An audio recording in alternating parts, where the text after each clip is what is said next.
Morant with a running start. Elevate! Dunks! Oh my goodness! Tie game in overtime. Gasol will turn. His heat is gone! Memphis on top. 7-10 remaining. Conley now with three. Count it! A 15-point lead for Memphis. And Blake Griffin gets into it on the floor with Randolph. Hard to tell if there are any punches being thrown under there, but Griffin took acceptance. Adams going long. Morant! He hit it! John Morant, insanity! You gotta be kidding me. Welcome to Grits and Grinds, a Memphis Grizzlies podcast. My name is Keith Parrish. The Grizzlies got a split over the weekend. They got some vengeance against the Brooklyn Nets. They beat them at home on Friday night, extending their home winning streak. But then they fell in a familiar fashion on Sunday. They lost a road game against the Lakers. The Lakers led the entire game. The Grizzlies got disappointing performances up and down the roster, and now the Grizzlies sit 18-9, still in second place in the Western Conference. The silver lining to the NBA Cup is the Rockets picked up some losses. The Mavericks picked up some losses. The Warriors picked up some losses. So the Grizzlies still sit in second place in the West. On today's episode, I'm going to talk about both of these games and some big picture stuff as we look at the Grizzlies.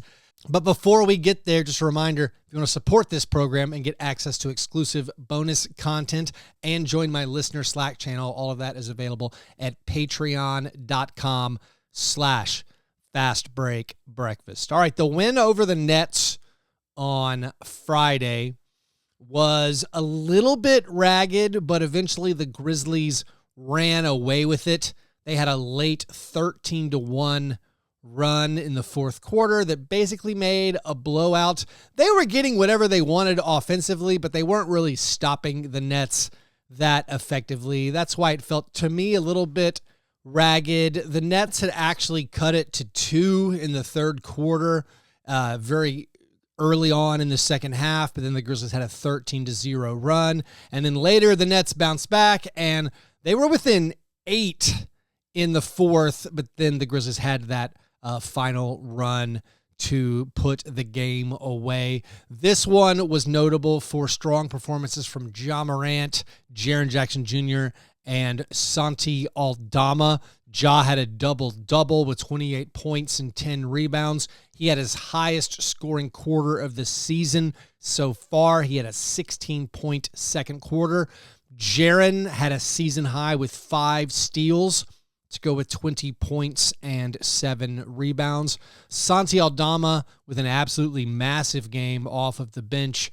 20 points, 6 rebounds, 5 made three-pointers. Also, Desmond Bane, who I guess we're going to talk about a little bit for his rough performance against the Lakers and his overall underwhelming season. But against the Nets on Friday night, it looked like the old Desmond Bane, arguably his best performance of the season. He scored 21 points. That's just the 4th time he scored at least 20 points in a game this year. He also had a season-high 8 assists. He was 8 for 14 from the field.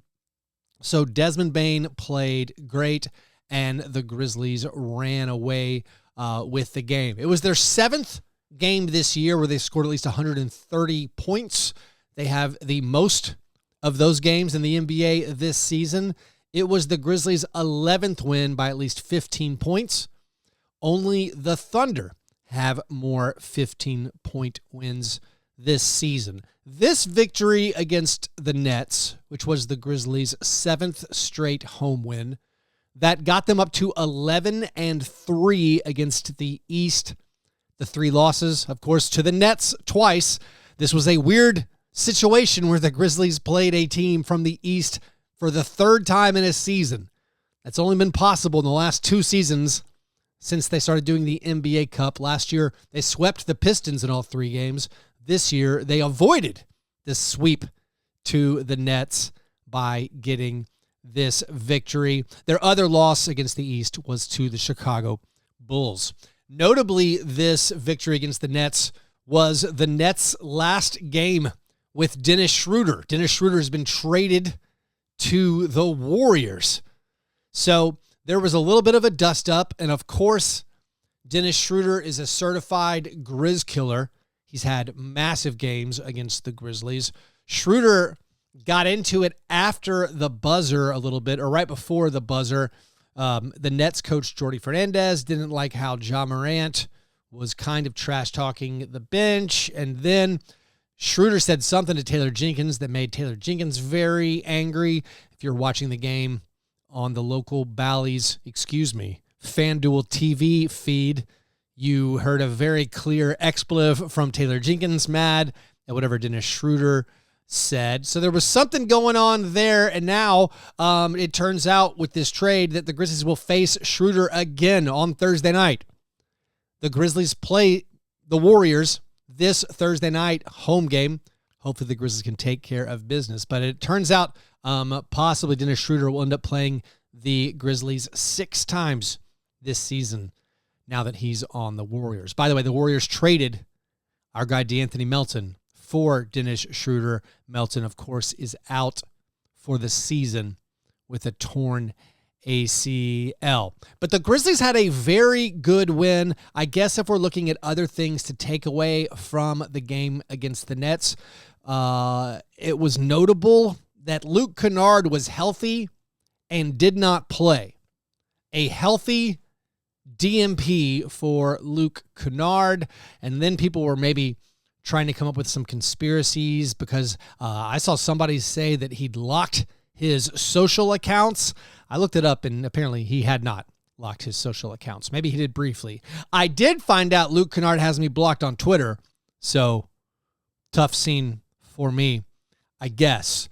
Also, as far as maybe some interesting observations from this game, the Grizzlies had a slightly different closing lineup than what they've been using in previous games. They absolutely have been closing, I guess, by feel, you would say, where, of course, Ja and Desmond and Jaren close the games, but sometimes it's Brandon Clark, and sometimes it's Santi Aldama, and sometimes it's Jake LaRavia, and sometimes it's Marcus Smart. In this game, they closed during the important stretch of the game. They closed with Jalen Wells and Santi Aldama as the 4th and 5th guys in the lineup with Ja, Dez, and Jaren. By the way, Brandon Clark had a really good game against the Nets. He had 14 points and 8 rebounds, made 7 out of his 11 field goal attempts.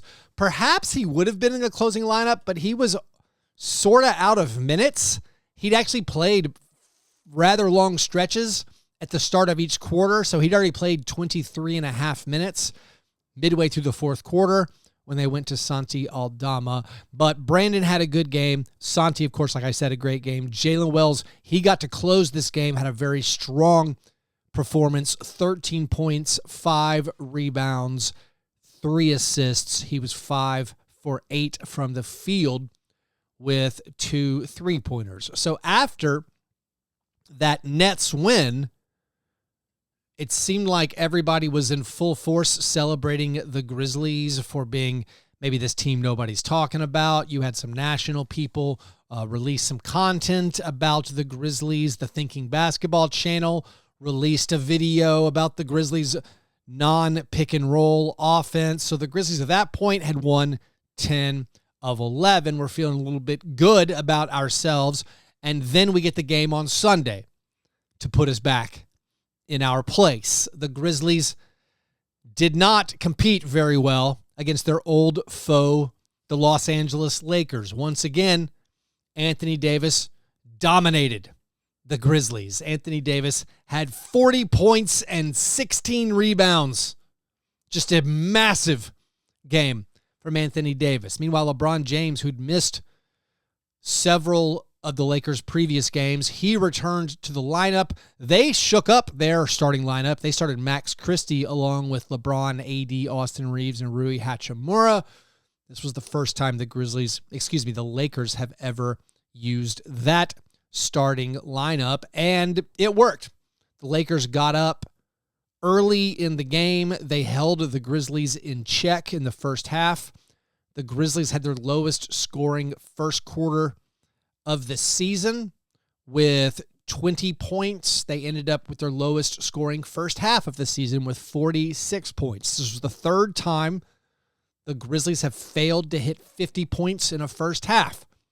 They've lost all 3 times. They've failed to score at least 50 points in the first half. Those 3 games: road game against the Nets, road game against the Warriors, road game against the Lakers. Now, this was an ugly game for most of the guys on the team. Of course, headlining that, you'd say Ja Morant's performance was not okay.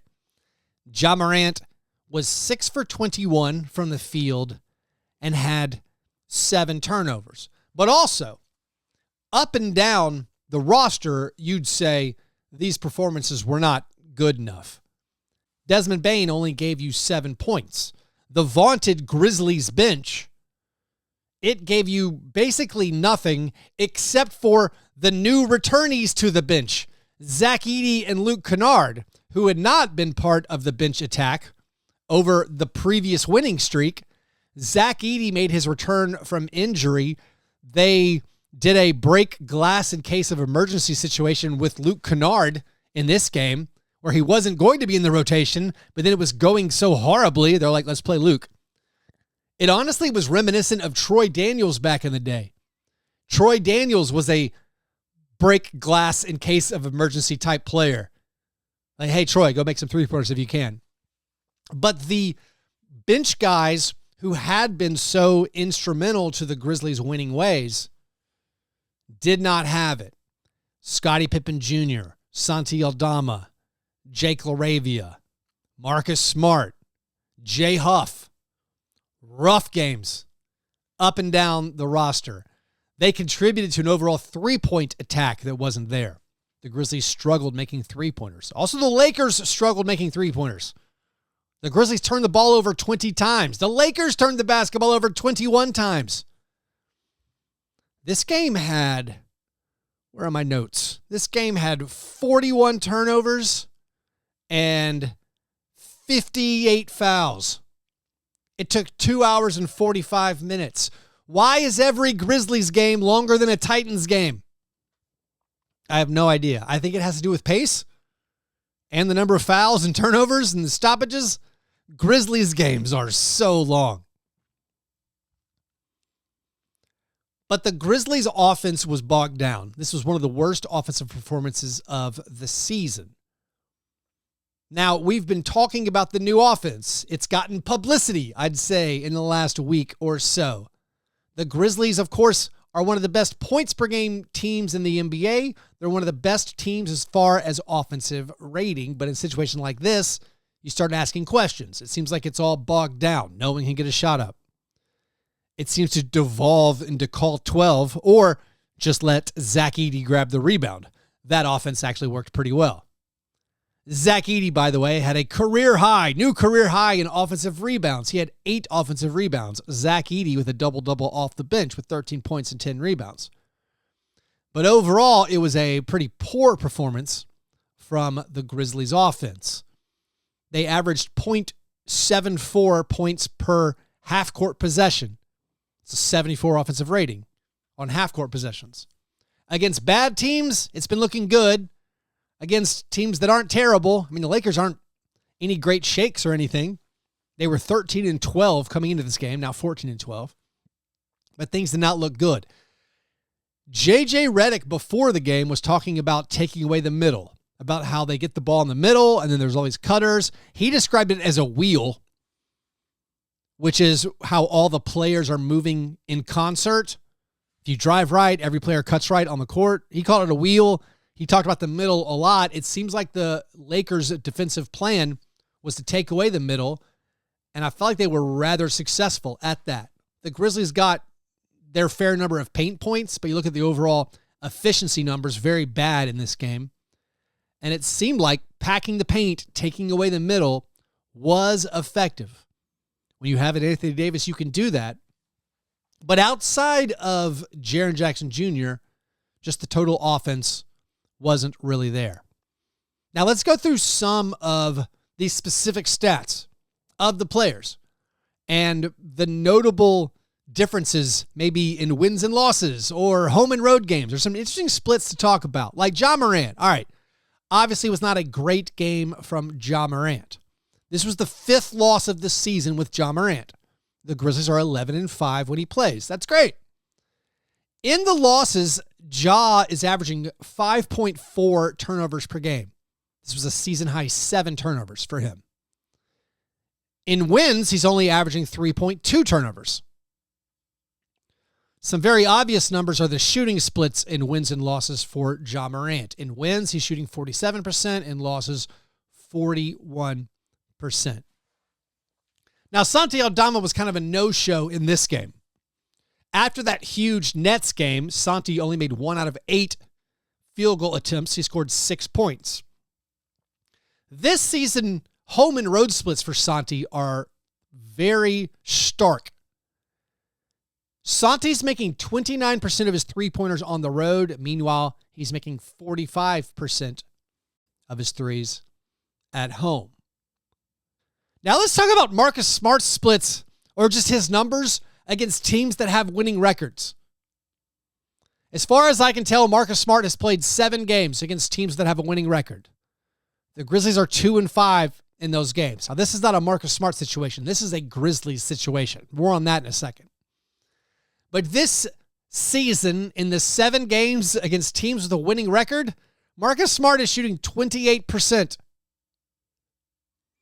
He was 3 for 11 against the Lakers, 1 for 4 from 3. He was 1 for 11, of course, against the Celtics. They won that game. He was 0 for 7 against the Mavericks. So those are the last 3. But right now this season, Marcus, 25% from 3 against teams with a winning record and 28% overall from the field when playing teams that have a winning record. Marcus, we need you in these games. That's why Marcus is here, right? But right now, just look at the overall team performances where you're playing good teams versus not good teams. Or just look at the conferences, East versus West. I already told you the Grizzlies are 11-3 against the East. That means they are 7-6 against the West. Right now, road games against Western Conference teams, 2-5. The 2 wins, the season opener against the Jazz, they won by 2, and they beat the Trailblazers. So they've beaten the Trailblazers and Jazz on the road. They're 0-5 in all other road games against the Western Conference. So while the Grizzlies have taken care of business for the most part against teams they're supposed to beat, right now, I think you could only generously say the jury's still out against good teams. I think maybe you could say they've been bad against other teams that are pretty good. Also, maybe my biggest takeaway, besides the fact that the offense came to a grinding halt in this game, maybe you just point to the three-pointers not going in. If Desmond Bane and Marcus Smart and Santi Aldama and Jake LaRavia, like if those guys combined are going to be 1 for 10 from the three-point line, all right, maybe it's not your night. If Ja Morant goes 6 for 21, maybe it's not his night. But I'm also worried about the lack of maybe options for Ja when he's trying to create for others. He had 6 assists and 7 turnovers. Meanwhile, backup point guard Scottie Pippen Jr. had 0 assists and 3 turnovers. By the way, Scottie Pippen Jr. did not play in the second half. Jay Huff did not play in the second half. In the second half, they changed the starting lineup. And I would say that's my biggest point of interest from this game outside of the offense bogging down. It's that they sort of pulled the plug on the rotation they'd been using for the last 12 games or so. They'd been winning with this specific rotation. At the first sign of trouble, they pulled the plug immediately. And I'm not going to pass judgment either way. I don't know if it was the right decision or the wrong decision. you could look at the team's performance in the second half and say, oh, it was beneficial. You needed to put Zach Edey in that starting lineup for the second half. Playing Zach Edey and Luke Kennard instead of Scottie Pippen Jr. and Jay Huff, that made your team better. Also, that's not super surprising. I mean, I haven't mentioned this in a while because Scottie Pippen Jr., frankly, has had some tremendous moments. He's had some tremendous games. But coming into the year, when you figured the team was healthy, when Ja Morant, Desmond Bane, Marcus Smart, and Luke Kennard were all available, you probably weren't thinking Scottie Pippen Jr. would play very much, if at all. And this one, Scottie did not play in the second half. But I thought it was kind of, I guess, notable, maybe weird, that after just a few minutes, they pulled Brandon Clark out of there with the starting lineup that had been doing so well. They played Jalen Wells less, and then they just said, let's just ride with Zach Edey and Marcus Smart. It kind of felt like when the going gets tough, it showed maybe their hand of this is what we're going to rely on. We're going to rely on Marcus Smart and Zach Edey. It was shades, to me, of the David Fizdale years where JaMychal Green was the starter over Zach Randolph, except for when the going got tough. Yeah, let's be serious. Zebo's going to play. So I thought it was interesting how they eventually just turned it over to Marcus and also to Luke and also to Zach Edey and did not play maybe Laravia or Aldama. I mean, those guys struggled. Also, Jalen Wells and Brandon Clark, the guys you've been starting, their minutes plummeted. Now, the bright spot from this game, I mean, Jaren was still pretty good. Jaren, by the way, fouled out. That's notable. That was a big part of the game. This was just Jaren's second foul out of the season. By the way, he has 4 games this year with 5 or more fouls. 2 of them are against the Lakers. The other one was against the Mavericks. That one, it was sort of a fake foul out. Remember, he fouled out, I think, with the second left on an intentional foul. But Jaren got into foul trouble. Despite that, he was the only good offensive player, it felt like. He had 25 points, 5 rebounds, was 9 for 13 from the field. Despite the fact that Anthony Davis keeps having huge games against the Grizzlies, it might not seem like it, but Jaren has held his own offensively in the last several matchups. Jaren has had big games against this Lakers team. So Jaren was a bright spot, or he was fine despite fouling out.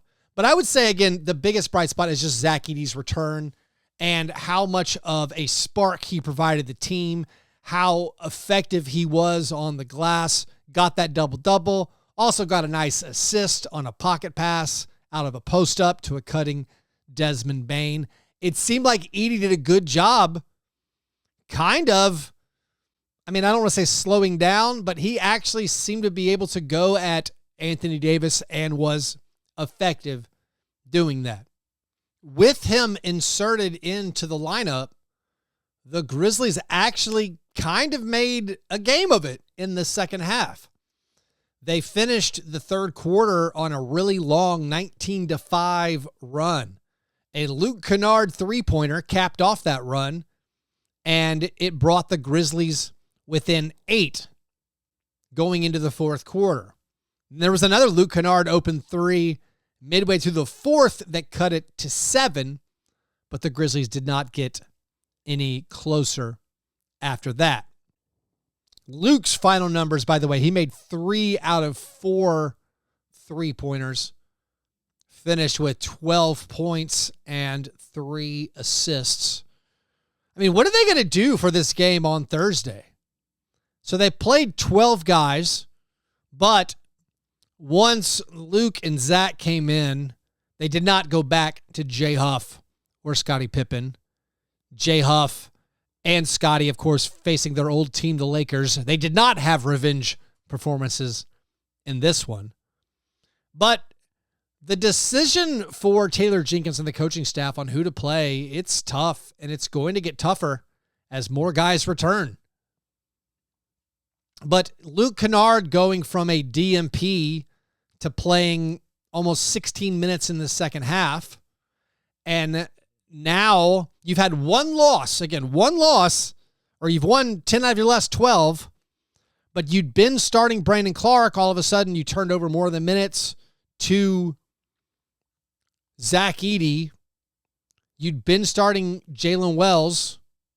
Are you going to continue to start those guys? Are you taking anything you took away from the second half? Is that just random? Is Luke going to be back in the rotation, and who loses playing time based on that? I mean, Jake LaRavie the last 2 games has given you very little offensively. He scored 2 points in both of the last 2 games. He missed both of his field goal attempts against the Lakers. He was 1 for 3 against the Nets. So not really the best performance there, to say the least, from Jake LaRavie. Now, let's talk about Desmond Bane. We can finish the show with this. I sort of forgot to take a break, but it's fine. We'll carry on. Desmond Bane scored 7 points against the Lakers. He had 7 assists and 7 rebounds. Maybe more concerningly, he only took 8 field goal attempts. This has been a down season for Desmond Bane, no matter how you cut it. We kind of hoped things were trending up after the Nets game. I mean, I am frankly living and dying with each Desmond Bane performance, and we should not react to just single games. But I think it is worrisome, the totality of his performance this year. He's only attempting 12 field goal attempts on average per game. That's the fewest shots he's taken since his rookie season. He's only averaging 14 points per game. That's his lowest number since his rookie season. This guy, not 2 years ago, playing alongside Ja Morant, was scoring 22.5 points per game. He's shooting a career low 32% on three-pointers. 12 field goal attempts a game is not enough. The 7-point performance against the Lakers, this was Desmond's 5th game of the year scoring in single digits. That's more games scoring in single digits than Desmond had the previous 2 years combined. He only had 2 games each of the past 2 seasons where he failed to score in double digits. Now he's had 5 this year out of 19 appearances. What's going on with Desmond Bane? One theory is it's the new offense. He has spoken to this. He says maybe with the new offense, it's harder to find his spots. Okay. Doesn't explain shooting 83% from the foul line and 31.7% from the three-point line. But if the new offense is getting Desmond fewer shots, I guess that's okay, as long as the shots that are being replaced there are high-efficiency layups. If that is the case, right now as a team, the Grizzlies have their best effective field goal percentage than they've had ever under Taylor Jenkins. So maybe that's good. Maybe it's fine that Desmond Bane isn't scoring that much, or the scoring is way down. But I think you feel it in these games against good teams. You feel it in the games against the Western Conference, where it's like, we need more from Desmond Bane. We need Desmond Bane getting good looks, because I don't personally believe in the new offense when it comes to facing good teams. I don't believe in Scottie Pippen Jr. or Jay Huff field goal attempts when it comes to playing the good teams. I'm not sure I believe in Santi Aldama field goal attempts when it comes to playing good teams. I need Desmond Bane to be in a good rhythm and getting shots up. Another theory is Desmond Bane is just banged up and he's hurt. I mean, he always seems to have a rap on his back. He's had back issues. So possibly he's just not fully healthy. Also, it's possibly just a random dip. I mean, NBA players go through 20-game stretches where their numbers are way down. I think the most likely thing, it's a combination, of course, of all three things. Not totally healthy, in a little bit of a slump. Also, the new offense, he's not feeling totally comfortable. He's not getting as many looks. The ball's not in his hand as much to get shots up. Maybe those are all reasonable things. But for the Grizzlies to get where they want to go, which is the title, and if you even lower your expectations, which is just win a playoff series, win one playoff series. That's my personal goal. Get out of the first round. To get out of the first round, I think you're going to need the Desmond Bane, who's averaging 19 points per game or so, who's shooting 40% from the three-point line, who was another big issue for the opponent, something they have to react to. Because right now, it seems like we're depending too much on Ja and Jaren and maybe Zach Edey offensive rebounds. I think to hit your peak, to hit your goal, Desmond has to play better. And it's on the coaching staff, I think, to get him more shots, to find him more opportunities. I don't believe really in the egalitarian offense of everyone just, if you're open, you shoot it. I feel like there are limits to that. And eventually you need your best players to be playing at their best. And the team probably needs to find ways to get Desmond Bane playing at his best. Anyways, I think that's enough for today. The Grizzlies, of course, have another 3 days off. They don't play until Thursday. So they will get back at it for the home game on Thursday. Again, they've won 7 straight games at home.